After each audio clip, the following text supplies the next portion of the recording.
Retardé mais pas refusé, même les prophètes ont dû attendre. Le prophète Youssouf alayhi salam, a attendu dans le puits et dans la prison. Le prophète Younous alayhi salam, a attendu dans le ventre de la baleine. Le prophète Ibrahim alayhi salam, a attendu dans le feu.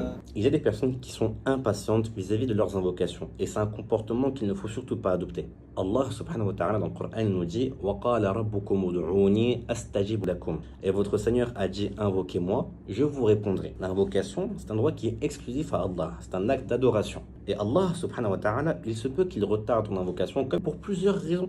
La première, c'est que comme ça a été dit ici, c'est un acte d'adoration. Et Allah, il se peut qu'il veut que tu l'adores davantage. Deuxièmement, il se peut également que Allah subhanahu wa ta'ala, ce que tu lui demandes, il sait très bien que ce n'est pas un bien pour toi. Et il ne te l'accordera pas de cette manière-là, parce que ce que tu demandes là, c'est un mal pour toi.